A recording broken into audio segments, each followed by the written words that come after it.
What's up, YouTube? Corey here. Just want to give you a quick update slash tutorial on the new AR Unchained app. I just downloaded the new beta version today, so I kind of want to show you how it works and some of the bugs and whatnot. So anyways, let's go ahead and get this started up. This is the first time I've started this new version on my phone, so we'll see how it goes. It's kind of raw and unedited. Oh, you know what? I probably should have it running first. That might be important. So I haven't started it yet, so let's get it started here. So first thing pops up is super user. You need to remember to allow it to have super user access for sure. Go ahead and accept the policy. I don't install this car keyboard. You don't need it. You can actually back out of this because you don't need it. You just tell it don't show it again. It's going to give you a couple more warnings, tell you to set up all the stuff. This is all just stock app radio stuff. I'm sure you've noticed if you've installed app radio before. One of the first things that I do due to a bug with the keyboard that you might want to check is go to your settings in here and then go to your keyboard and click on this change input method.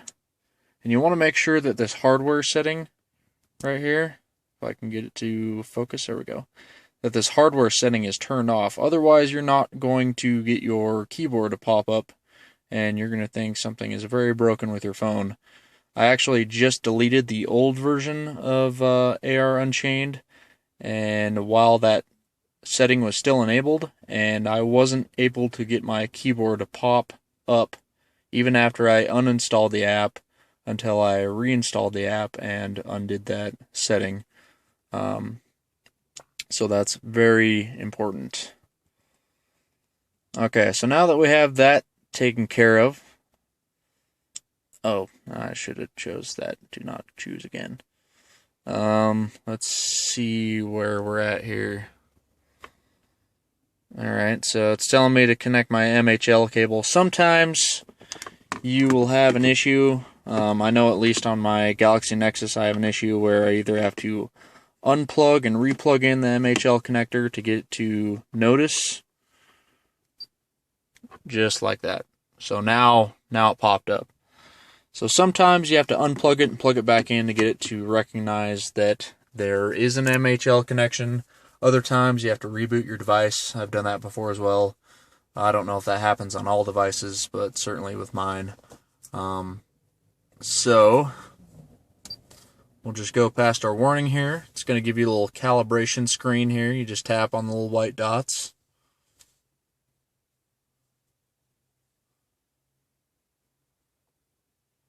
And it's going to give you a little intro.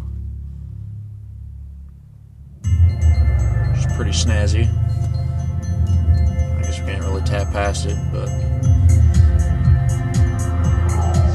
Pioneer's got to get some bragging rights in, right?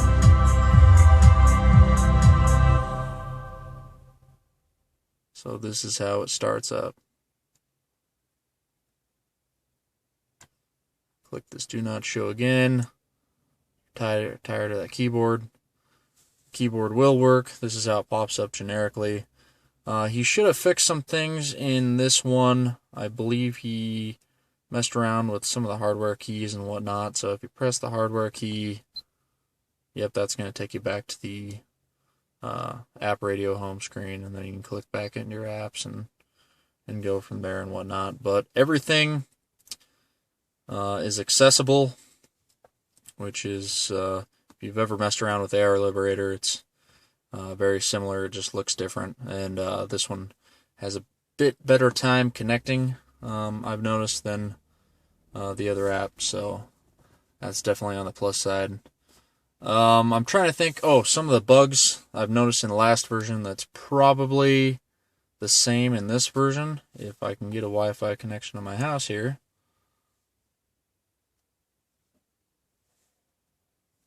We'll test it out. So if you launch, Oh, okay. I'm using Tasker, and I think I set up a task to disable Bluetooth if my Wi-Fi is connected. So I'm also using screen standby.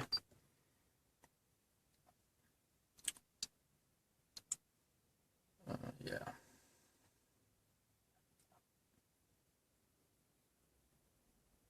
And it's probably going to disable my Wi-Fi because my Bluetooth is connected. Or maybe not. I don't remember what task I set up for this.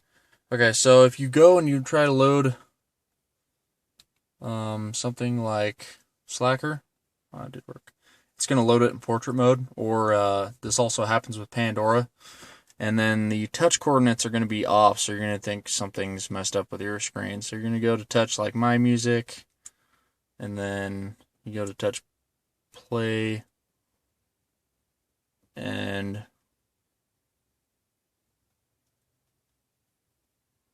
it's going to touch something else. So you'll go to touch things, and they won't work. And then you'll touch other places, and all of a sudden it'll work. So the XY touch coordinates get messed up when you go into portrait mode for whatever reason, but if you just go back home, everything will be standard again. As long as it's in landscape mode, it's fine, but if it gets in portrait mode, it'll mess things up. There's probably some third-party apps like Rotation Locker and things like that that can take care of that for you, so I'd suggest that. But other than that, that's pretty much how you set it up. If you turn it off, turn it back on,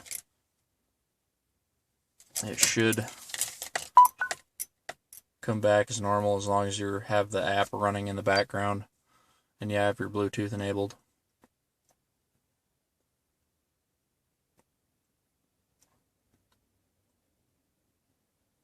One other thing that I have noticed that you can probably use Tasker to take care of. Yeah, so it reconnected here.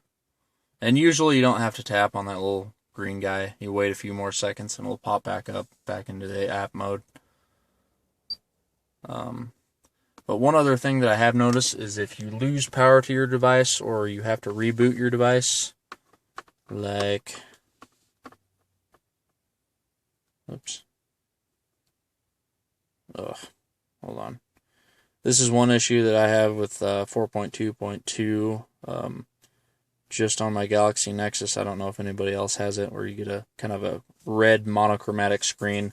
If you double tap the power real fast, you'll get your screen back. So, but if you do a reboot of your device,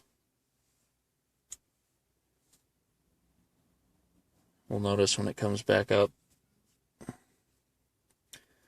that the Bluetooth will launch before the AR Unchained app will launch, which causes the AR Unchained app not to connect automatically to the head unit, just because it's waiting for a Bluetooth connection, but since the Bluetooth is already connected, it's not ever going to launch that task to connect to the head unit. So you can kind of see that here in a moment.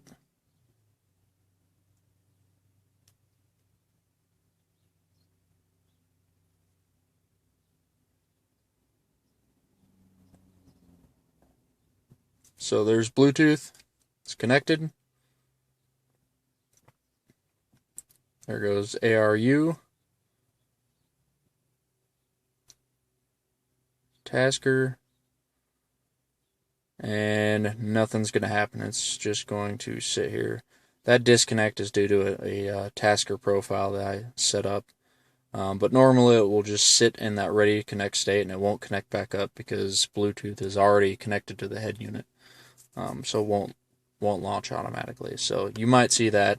That's easy enough to fix if you just toggle Bluetooth off and then on. And usually if you have connection issues where it doesn't connect, you can toggle your Bluetooth.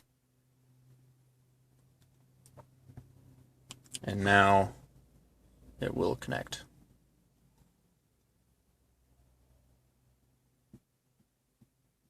If you give it a couple of seconds, You're going to launch right in.